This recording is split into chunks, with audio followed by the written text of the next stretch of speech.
राजकुमार राजकुमार राजकुमार राजकुमार भगवती पोखर विभाग भगवती पोखर विभाग जानू लिखले न रही किस्सा मतिया में प्यार के हमारा धोखा मिले चाहत में दिल तोड़ दिल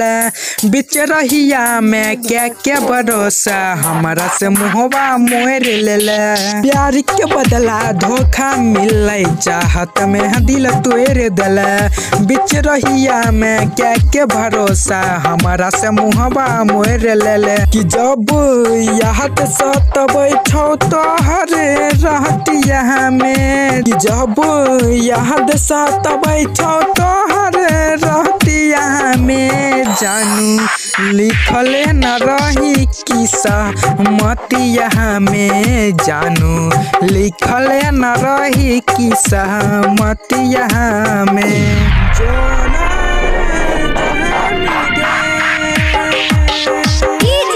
राजकुमार लिखले न रही किस्सा मती यहाँ में जानू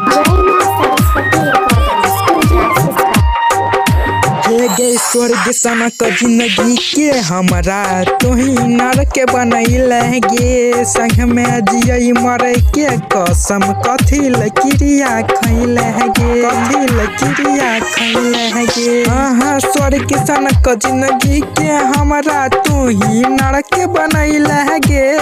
संग में जियई मरे के कसम कथी लकिरिया खैल हमर के तीर चल गई हमरा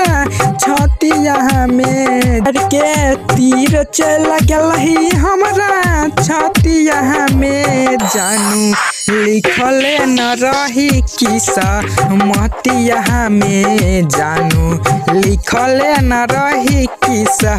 मती यहाँ में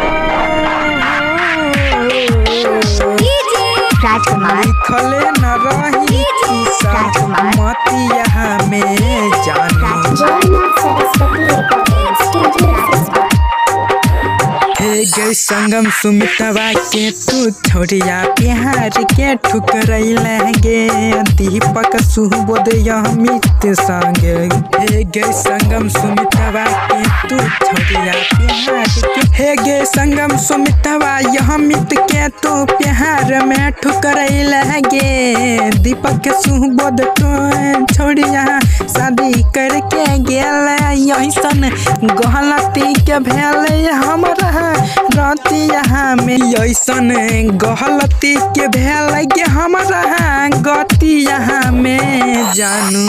लिखल न रही किस्सा मती यहाँ में जानू लिखल न रही किस्सा मतिया में। जय मां सरस्वती रिकॉर्डिंग स्टूडियो सिसवा।